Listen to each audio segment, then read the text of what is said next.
One of us is not who she says she is. At first, nobody laughed when Mara said it. We were all too busy pretending the night was normal, pretending the rain tapping the windows sounded harmless, pretending the lights in our cabin were not flickering in the same strange rhythm as the voices outside. We had come to Black Hollow for a weekend retreat, 6 friends, and one old house at the edge of the woods. The place was supposed to be a joke, a cheap rental with creaking floors and a lake no one swam in. Mara loved that kind of thing. She loved making mysteries out of broken hinges and shadows in corners. Then she vanished for 11 minutes. When she came back, her smile was in the right place, but something behind it had shifted. She knew our names, our stories, the stupid secrets we had only told each other. Yet she said my mother had called earlier, and my mother was dead. I remember the silence more than the words.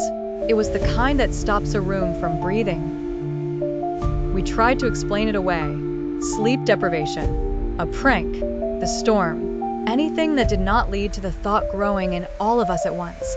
We had seen Mara walk out by the lake, and we had seen her come back from the opposite hallway at the exact same minute. After that, small things began to rot. She called Jonas by a name only his brother used. She knew which cup was mine before anyone touched the table. She blinked only when she remembered to. The worst part was that the rest of us started failing too.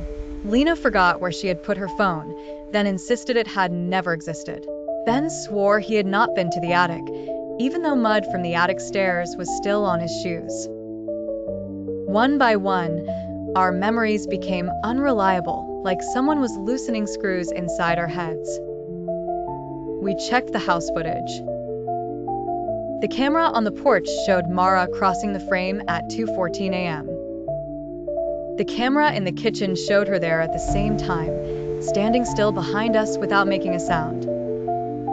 We rewound it 3 times before we noticed the second detail. The thing in the kitchen was copying us. Not perfectly, never perfectly. It copied the laugh a little too late, the tilt of the head a little too sharp. The way it folded its hands was almost right, but the fingers bent in the wrong direction, as if it had learned humanity from broken mirrors. We searched the house with our phones as flashlights, opening doors to dark rooms that should have been empty.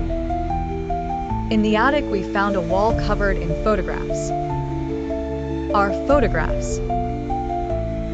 Every season, every birthday, every year we had been coming here. Except in the newest pictures, there was always someone missing. In the last image, taken from the attic window, we were all standing in the yard staring up at the house. All of us. 6 of us.